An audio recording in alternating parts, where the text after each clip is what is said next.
Halo Sobat Happy Investor, kembali lagi dengan NH Korindo Sekuritas Indonesia. Kali ini kami akan memaparkan market update sekaligus topik untuk tanggal 13 Juli 2023. Sebelumnya, untuk pertama kali kita masuk ke Today's Outlook dulu. Adapun indeks utama saham Amerika Serikat ditutup solid di teritori positif pada perdagangan Rabu kemarin, dipimpin oleh Nasdaq dengan penguatan 1% setelah data ekonomi menunjukkan inflasi mampu kembali melandai, sehingga CPI Juni tercatat tumbuh laju dengan lambat selama 2 tahun atau sejak Maret 2021. Secara bulanan, US CPI bulan Juni naik 0,2% setelah tumbuh 0,1% pada bulan Mei, namun secara tahunan US CPI kini melaju di level 3% year on year di balik 4% bulan Mei. Adapun data tersebut menggarisbawahi ekspektasi bahwa Federal Reserve tidak perlu menaikkan suku bunga lagi setelah 25 bips yang telah direncanakan pada FOMC meeting bulan Juli ini. Namun yang masih menjadi pertimbangan adalah posisi core CPI bulan Juni yang masih berada di level 4,8% year on year, walaupun berhasil mendingin dari bulan Mei di 5,3%. Namun masih tinggi 2 kali lebih dari target 2% The Fed. Ini pastinya akan menjadi bahan perdebatan ke depan terkait dengan kelanjutan kebijakan moneter ketat dari The Fed. Sentimen lain yang menggerakkan pasar adalah S&P 500 Banks Index yang merangkak naik 0,6%, di mana pelaku pasar menantikan rilis kinerja dari bank-bank besar seperti JP Morgan pada hari Jumat yang akan memulai musim laporan keuangan kuartal 2 tahun 2023. Para investor juga telah mencerna berita bahwa perjalanan Menteri Keuangan Amerika Serikat Janet Yellen ke China telah meningkatkan harapan bahwa Beijing bahwa tarif impor barang China dapat dikurangi. Malam nanti Amerika Serikat mengambil perhatian dunia terkait dengan data Initial Jobless Claim mingguan dan PPI bulan Juni yang akan kembali jadi sorotan. Di sisi lain, dolar drop ke titik terendah dalam lebih 1 tahun dan US Treasury anjlok sebagai imbas dari rilis data inflasi Amerika Serikat yang mendingin. Dolar indeks turun ke level 100,54 terendah sejak April 2022 dan terakhir turun 1% di poin 100,55. Di jalur persentase kerugian harian terbesar sejak awal Februari dari belahan timur dunia, Korea Selatan melaporkan unemployment rate bulan Juni bertumbuh di tingkat 2,6%. Pagi ini pun mereka juga telah melaporkan ekspor dan import price bulan Juni yang semakin drop di bawah perkiraan.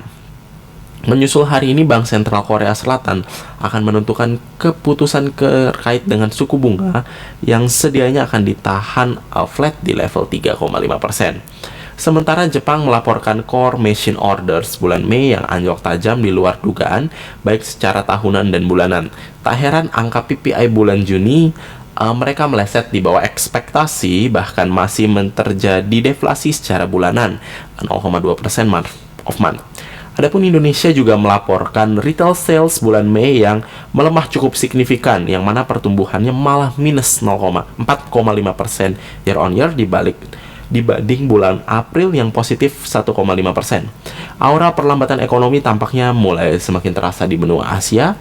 Yang menjadi sorotan adalah angka ekspor dan impor China bulan Juni di mana ekspor diharapkan mulai meningkat 0,5% year on year, sedangkan impor diprediksi semakin melambat pada level minus 6,1% year on year. Secara keseluruhan, data tersebut menyimpulkan trade balance China yang diharapkan mampu menambah pundi-pundinya menjadi 93,9 miliar USD, bertumbuh dibanding bulan sebelumnya pada 65,81 miliar USD. Sementara dari benua Eropa, Inggris akan melaporkan GDP bulan Mei, di mana pertumbuhan bulanan malah diprediksi minus 0,4% dibanding 0,2% bulan April. Situasi pertumbuhan negatif ini juga diprediksi masih menghantui industrial dan manufacturing production Inggris pada bulan Mei yang laporannya nanti akan dirilis siang hari ini, beserta trade balance bulan Mei. Adapun CPI dari Prancis menyusul, di mana mereka berharap mampu jinakan inflasi ke level 4,5% year on year dari 5,1% di bulan Mei. Adapun mengenai komoditas, persediaan minyak Amerika Serikat kali ini ternyata masih berlebih jauh di atas perkiraan. kemudian berpotensi menekan harga crude oil yang kini tengah merangkak naik ke level 75.83 USD per barrel. Namun kemungkinan tersebut sepertinya tidak tertutup oleh pemangkasan produksi yang telah diumumkan oleh OPEC. Menimbang sentimen yang tengah bergulir saat ini di market, NHKSI Research memprediksikan bullish IHSG akan mampu berlanjut seiring telah keluarnya lebih banyak kejelasan tentang situasi inflasi Amerika Serikat dan gambaran mengenai tren suku bunga ke depannya. Para investor dan trader diperkenankan memanfaatkan sentimen positif ini demi meraih positif yang optimal dengan menambah posisi pembelian di bursa mengekor langkah foreign net buy yang kemarin tercatat 45,23 miliar rupiah. Kemudian kita berlanjut untuk most active stocks ini ada dari Bank Mandiri, kemudian BRI, BCA, BNI, Telkom, ASI, Goto, Boga, Kare, dan NATO. Kemudian untuk foreign transaction, untuk net foreign buy di sini ada dari emiten BCA, BRI, Telkom, Kalbe, KLBF, Goto. Kemudian untuk top sell ada dari emiten BNI, BMRI, SMGR, Adro, dan United Tractors. Selanjutnya kita masuk ke berita company news dulu. Ada yang pertama itu dari emiten Indika Energi, bentuk 2 unit usaha penyewaan kendaraan listrik di mana PT Indika Energi Tbk meneruskan ekspansi di bidang kendaraan listrik. Terbaru, Indi mendirikan 2 unit usaha yang antara lain bergerak di bidang segmen penyewaan kendaraan dengan listrik dengan total modal sebesar 52 miliar rupiah. Indi melalui anak perusahaannya mendirikan perusahaan yang bernama PT Kalista Soter Hastia dan PT Kalista Rotom Orbita. Atau KSH akan berfokus pada kendaraan listrik roda 4, sedangkan KRO akan berfokus di kendaraan listrik roda 2. Kemudian emiten kedua dari Elsa atau Elnusa realisasikan capex 200 miliar rupiah untuk beli mobil tangki baru. PT Elnusa Tbk realisasikan belanja modal 200 miliar rupiah untuk alokasi armada mobil tangki baru. Penambahan armada mobil tangki sebesar 200 miliar rupiah ini merupakan salah satu penunjang bisnis Elnusa pada jasa distribusi dan logistik energi. Penambahan armada mobil tangki ini juga akan dikelola oleh anak usaha Elnusa, yakni PT Elnusa Petrovin atau EPN, dan akan dioperasikan di wilayah operasi Pertamina pada berbagai area seperti Sumatera, Jawa, Kalimantan, dan Sulawesi. Selanjutnya dari emiten ketiga yaitu dari emiten ABMM atau ABM Investama Tbk yang akan menyerap belanja modal sebesar 2,7 triliun rupiah di semester 1 2023. PT ABMM menyampaikan telah menyerap belanja modal sebesar 180 juta USD atau setara 2,72 triliun rupiah hingga semester 1 2023. Belanja modal tersebut digunakan untuk menambah alat kerja. ABMM menganggarkan belanja modal sebesar 250 juta hingga 300 juta USD pada tahun 2023 yang akan digunakan untuk mendukung ekspansi pembelian alat berat. Adapun sejalan dengan serapan belanja modal ini, ABMM tercatat telah merealisasikan produksi batubara sebesar 5 juta ton hingga 2023 bulan Mei. Selanjutnya kita berlanjut ke domestic news. Untuk domestic news kali ini adalah Bursa Sawit Republik Indonesia meluncur bulan Juli ini. Malaysia, Belanda gigit jari.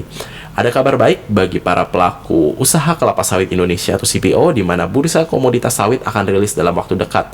Peluncuran bursa tersebut nantinya akan menjadi sebuah acuan harga minyak sawit mentah atau CPO Indonesia untuk ekspor. Menteri Perdagangan Zulkifli Hasan mengungkapkan bursa komoditas sawit adalah keinginan dari Presiden Joko Widodo. Pemerintah juga menegaskan bahwa Indonesia merupakan negara produsen sawit terbesar di dunia.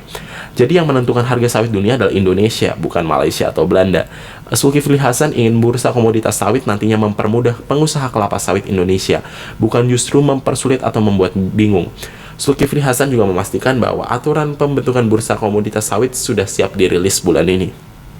Selanjutnya untuk global newsnya adalah PBB minta Putin untuk perpanjang kesepakatan biji-bijian Laut Hitam dengan imbalan akses cepat. Sekretaris PBB Antonio Guterres telah mengusulkan kepada Presiden Rusia Vladimir Putin untuk memperpanjang kesepakatan yang mengizinkan ekspor biji-bijian yang aman ke Laut Hitam dari Ukraina dengan imbalan menghubungkan anak perusahaan Bank Pertanian Rusia dengan sistem pembayaran nasional SWIFT. Sumber mengatakan kepada Reuters, Rusia telah mengancam akan membatalkan kesepakatan biji-bijian yang akan berakhir Senin kemarin karena beberapa tuntutan untuk mengirimkan biji-bijian dan pupuknya sendiri ke luar negeri belum dipenuhi. Dua kapal terakhir yang melakukan perjalanan di bawah Perjanjian Laut Hitam saat ini sedang memuat kargo di pelabuhan Odessa, Ukraina menjelang tenggat waktu. Tuntutan utama dari Moskov ini adalah terhubungnya kembali Bank Pertanian Rusia, Roselkosbank, ke jaringan pembayar internasional SWIFT. Jaringan ini diputus Uni Eropa bulan Juni 2022 karena invasi Rusia ke Ukraina. Seorang jubir Uni Eropa mengatakan pada bulan Mei bahwa Uni Eropa tidak akan mempertimbangkan untuk memulihkan bank-bank Rusia. Namun Uni Eropa sedang mempertimbangkan untuk menghubungkan SWIFT dengan anak perusahaan Roselkosbank untuk memungkinkan secara khusus transaksi biji-bijian dan pupuk. Tiga sumber yang mengetahui diskusi tersebut mengatakan pada Reuters pada hari Rabu kemarin. Selanjutnya adapun untuk global dan domestic economic calendar yang ditunggu itu hari ini ada dari Amerika Serikat, yaitu ada PPI final demand month of month dan year on year, kemudian initial jobless claims dari Amerika Serikat. Adapun dari China yang ditunggu adalah trade balance, sedangkan untuk dari Korea Selatan ini adalah BOK 7-day report. Selanjutnya untuk corporate calendar hari ini hanya ada RUPS dari emiten TRIS. Selanjutnya kita berlanjut untuk ke proyeksi IHSG hari ini. Diproyeksikan bullish, di mana upswing akan melanjutkan upswingnya menuju ke target, di mana untuk support di level 6765 hingga 67645, 6730 hingga 6700, 6620 hingga 6600, 6560 hingga 6550. Untuk resisten level pertama di 6820, selanjutnya di 6950 dan 6960, selanjutnya di 7000 hingga 7040. Advice-nya adalah buy atau average up accordingly. Untuk stock pick pertama dari PT Antam atau Aneka Tambang Tbk, di mana overview-nya adalah terdesak ke ujung pattern, di mana menguji resisten MA20 dan MA50-nya. Advice-nya adalah buy on break dengan entry level di 2000 hingga 2010. Average up jika menembus level 2020. Target pertama di 2060, selanjutnya di 2130 hingga 2150, selanjutnya di 2370. Stop loss jika menembus level 1980. Selanjutnya adalah ITMG, di mana ITMG menguji resistance MA50-nya. Advice-nya adalah spekulatif buy, di level entry-nya adalah 2520, average up jika menembus level 25.600. Target pertama di level 26.100 hingga 26.600, selanjutnya di 29.500 hingga 30.000.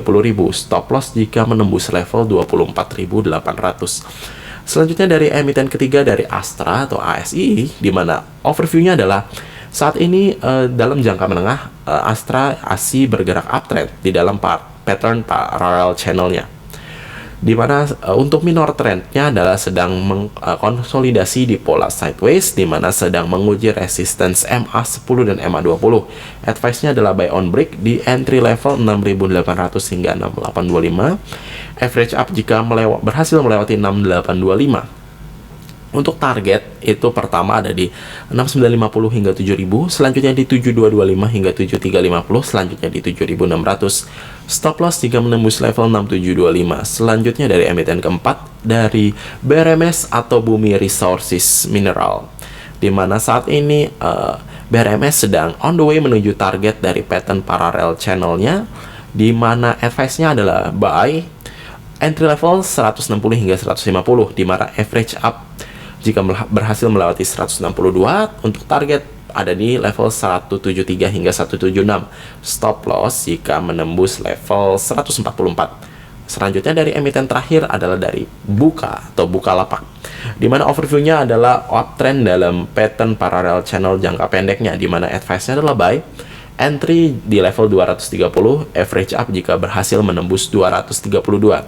Untuk target ini pertama ada di 238, selanjutnya di 246, 262 hingga 268, 274 dan 284. Stop loss jika menembus level 212. Itu saja untuk market update dan market outlook sekaligus stock pick untuk tanggal 13 Juli 2023.